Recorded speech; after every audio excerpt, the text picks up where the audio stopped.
Did you understand at all what he was saying in that track? The latest from Archspire or Archspire. I forgot exactly how you say that band's name, but yeah, we do play them here on K-Bear 101. The reason why I say that is because I went onto our TikTok and I see a lot of these different videos that people mention us in, which is awesome that they're mentioning us in these videos. These videos are overall making fun of radio, and rightfully so. I mean, most rock radio stations especially, they suck. They play the same old late 90s, early 2000s grunge. It's awful. I've shown Maddie.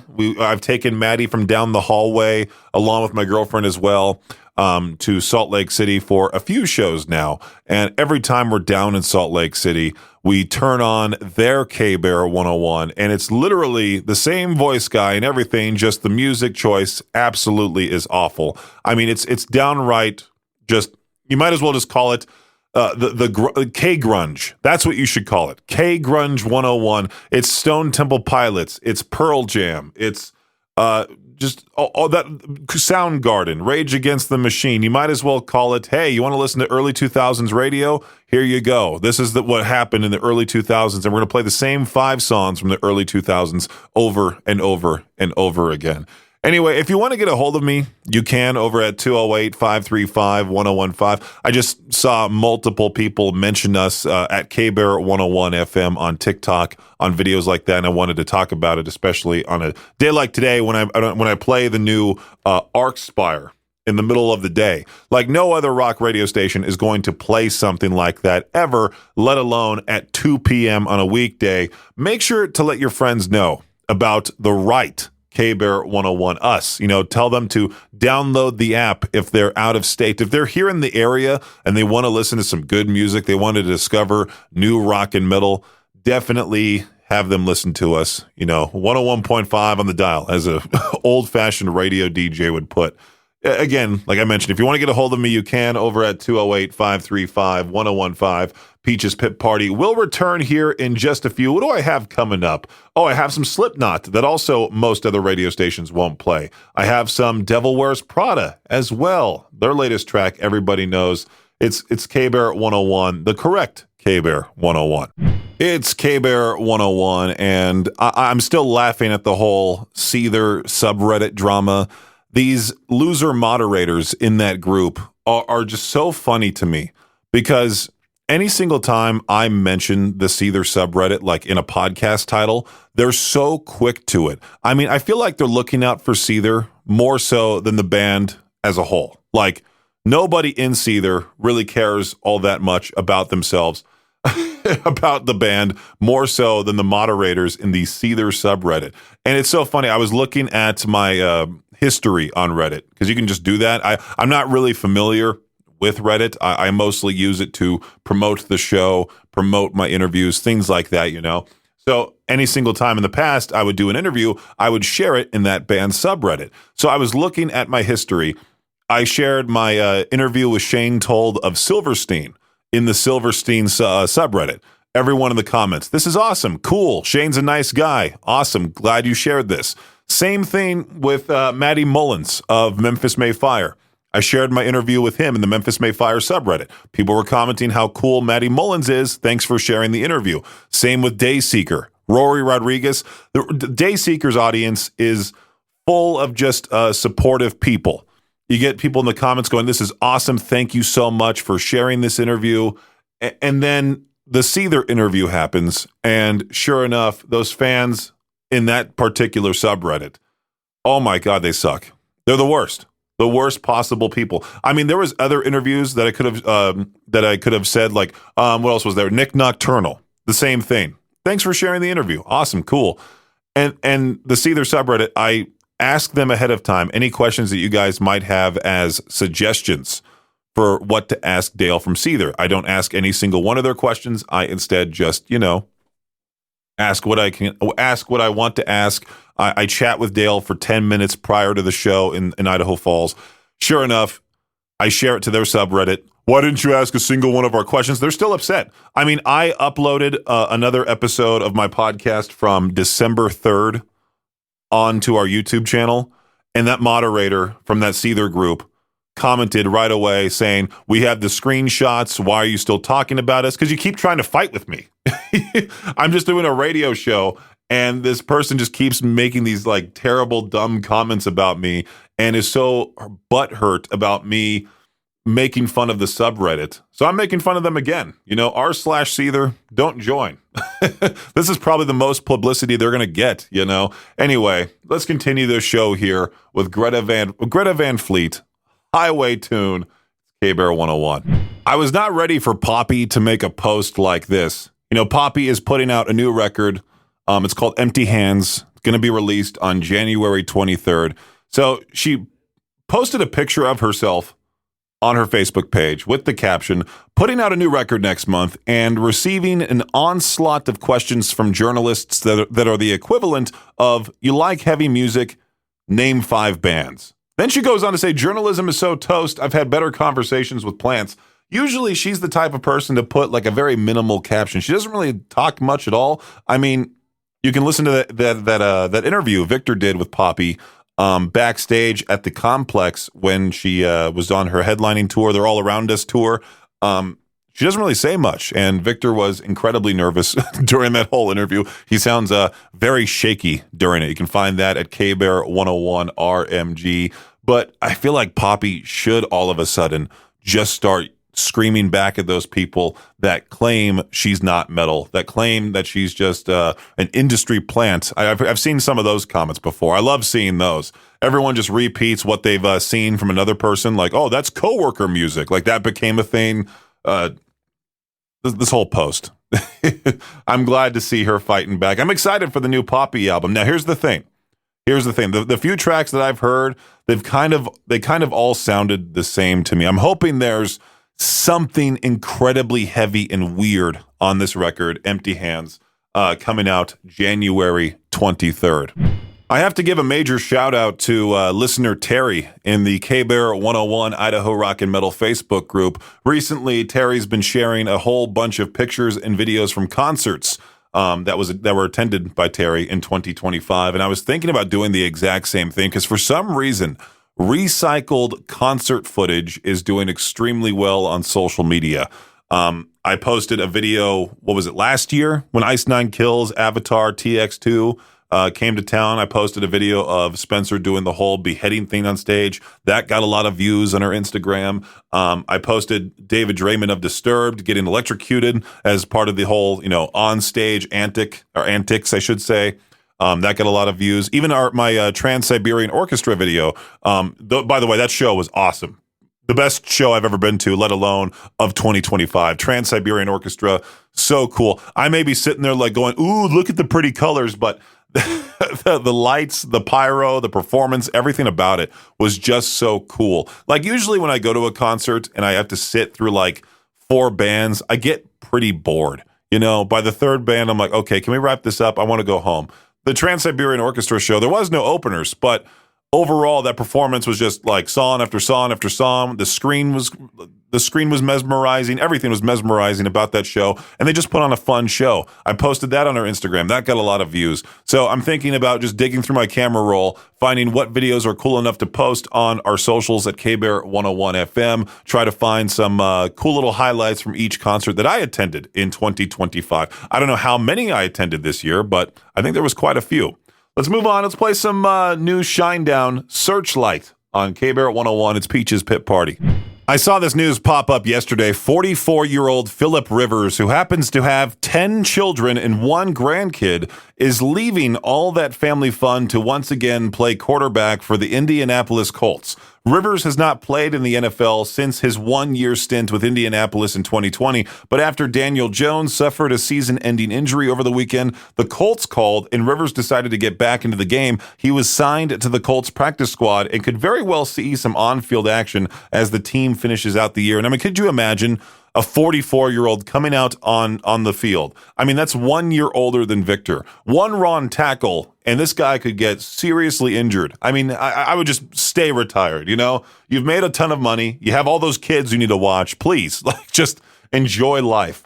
Drama continues to swirl around the return of NHL players to the Winter Olympics. First were the delays in construction of the main arena in Milan, Italy, which is now set to be done on February 2nd, 3 days before the women's tournament starts. That was followed by the revelation that the rink size isn't to NHL specifications. Now the league has worries about the arena's ice, which will have to support over 30 games during the Olympics. NHL Deputy Commissioner Bill Daly said that if the league's players feel the quality of the ice at the Olympics in Milan is unsafe, then we're not going to play. It's as simple as that. Fights happen in hockey more than any other non-combat sport, with players throwing punches at one another for various infractions. With that in mind, The Athletic surveyed NHL players to find out who has the most punchable face in the league.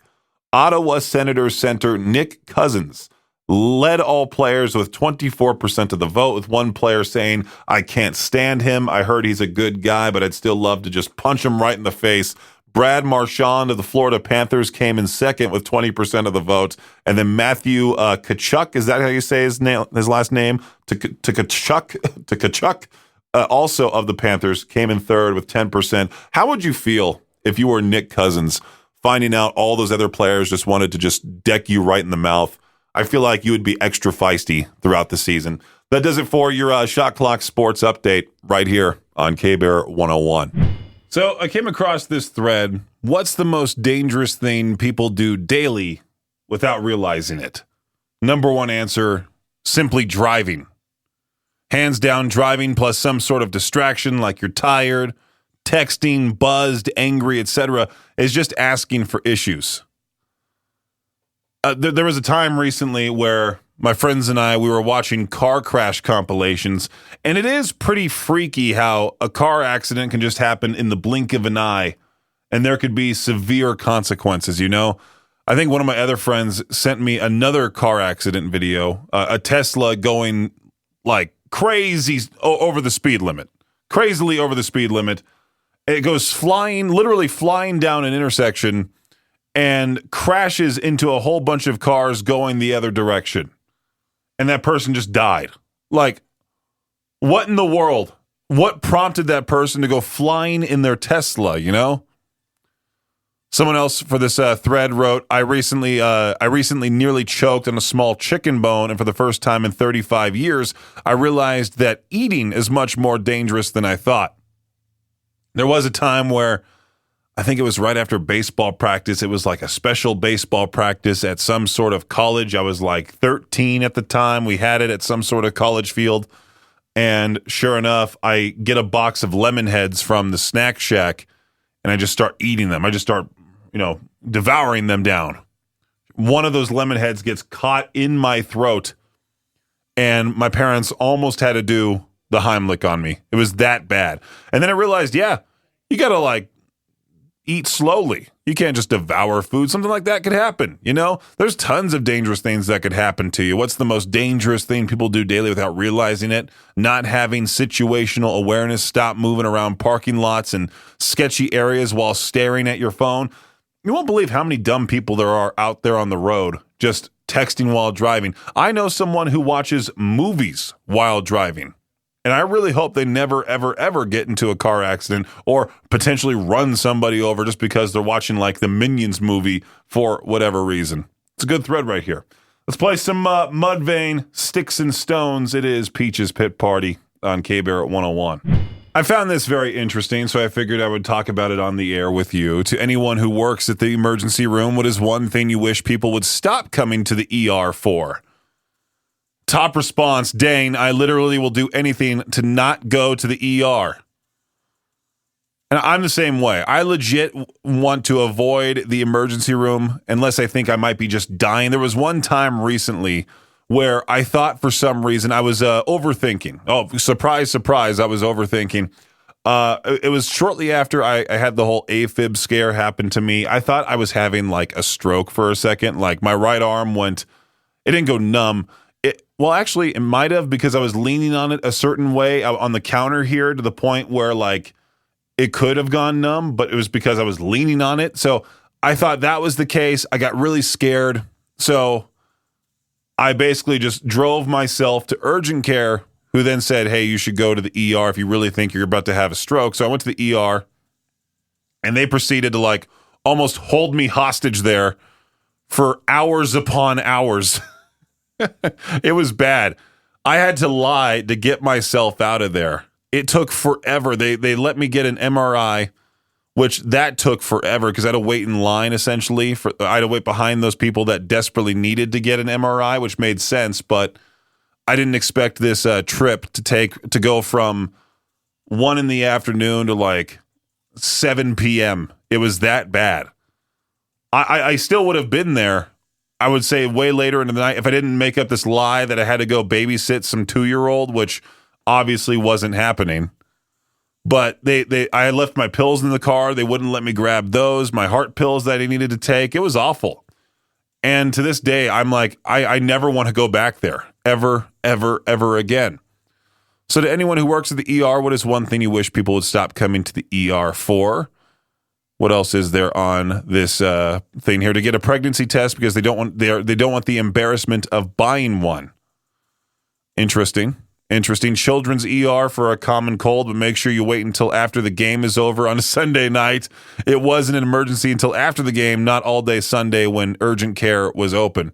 Oh, you got to love it. When my kid's appendix burst and we were checking into the ER, this horrible couple came barging in, just freaking out and screaming and tried to butt in front of us because their infant had eaten a grape. The baby was showing no signs of distress, but the mom's grandmother was allergic to grapes, so obviously their baby was about to die.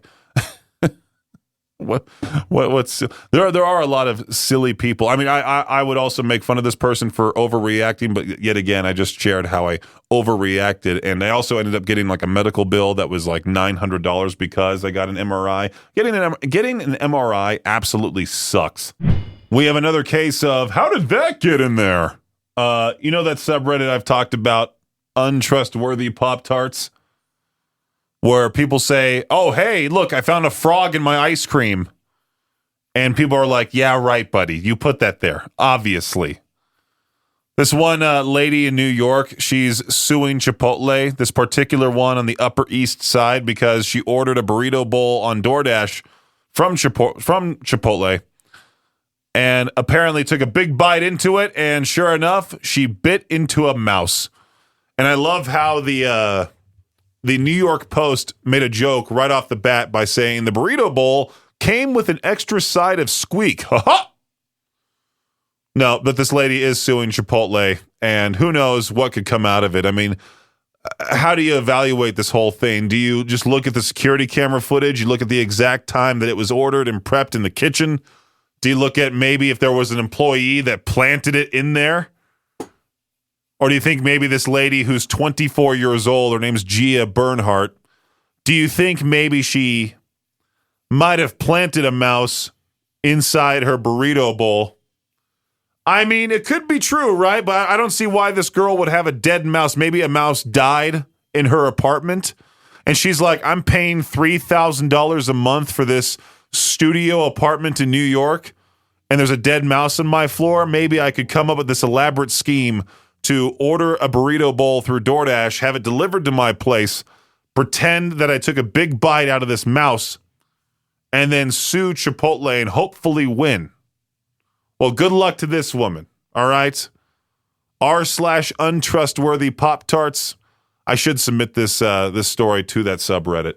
I was reading something here about how workers across the country, this national poll reveals 27% of workers prefer dental work over office celebrations as workplace disconnection deepens.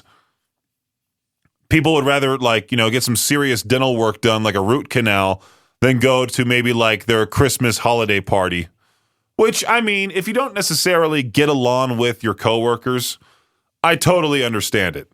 You know, in the workplace, it's kind of like high school. There are cliques. You know, a couple years back, I complained that I didn't want to go to the company Christmas party because I knew there would be a whole bunch of different friend groups gathered around. And then, you know, I'm stuck by myself because I was still the new guy at the time.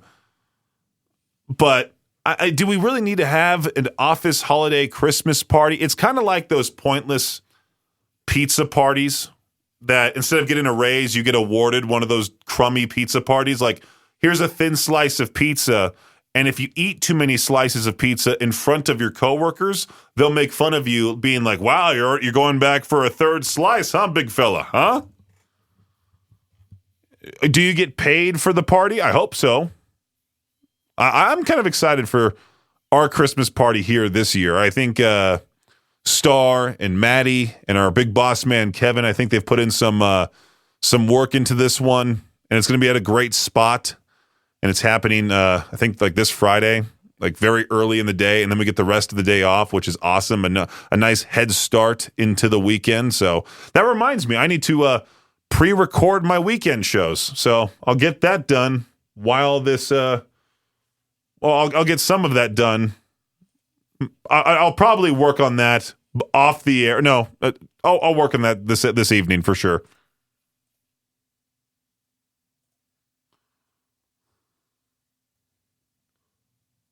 Man, imagine the guitar nerds that show up to this tour. Joe Satriani and Steve Vai announced North American tour with Animals as leaders. Even Metal Injection says every guitarist now feels worse about themselves. Good luck to those that potentially want to go to a concert next year. The reason why I say that is because March, April, May, especially April and May, are jam-packed with shows. Like, you'll have to make some sacrifices. You'll have to pick one of the shows in the month of April and maybe cancel out the other one that you might want to go to. The only reason why I'm saying that is because there are going to be so many trips to and from Salt Lake City in the springtime of next year. It is going to be ridiculous. I have been making constant updates to our concert calendar at riverbendmediagroup.com/calendar. And there are still tons of shows. Well, not tons, but a couple of shows that I don't have on there as of yet. I need to add those. I saw Des Rocks announced a tour for the early part of next year. That's also taking place in April.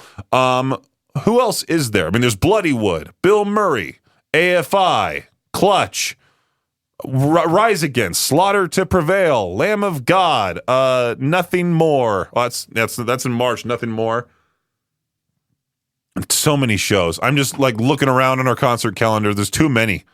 Electric Callboy, April 28th. The Amity Affliction and August Burns Red the next day. Pussifer in May.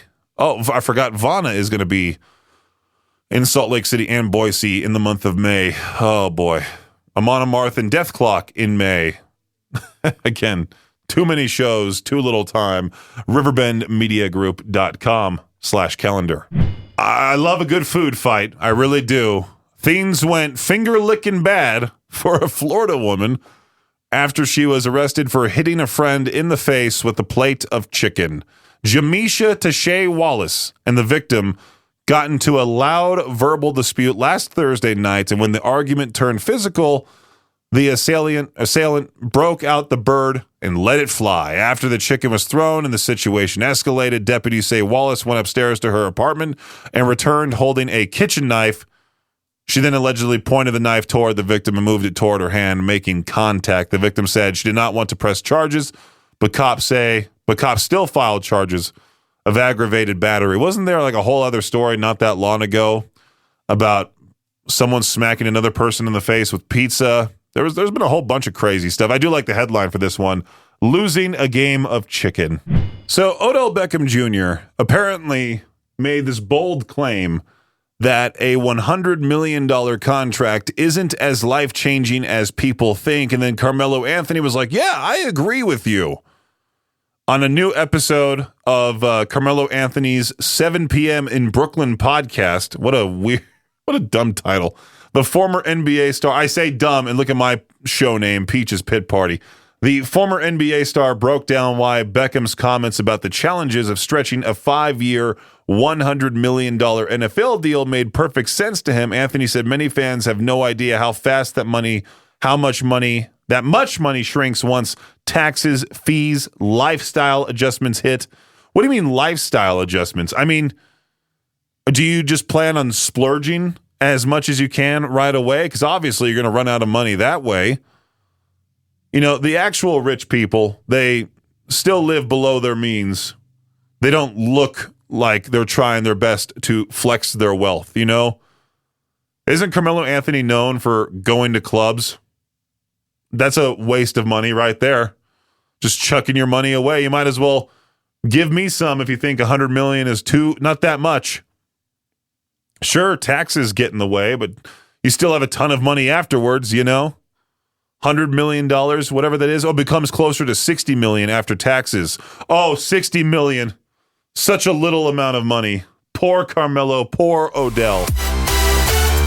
Thanks for listening to Peach's Pit Party, the podcast. If you enjoyed the show, please share, subscribe, and rate the podcast. Peach's Pit Party is hosted by me, Peaches, a.k.a. Brendan Peach, and is a production of Riverbend Media Group. For more information or to contact the show, visit riverbendmediagroup.com. Until next time, Peach out.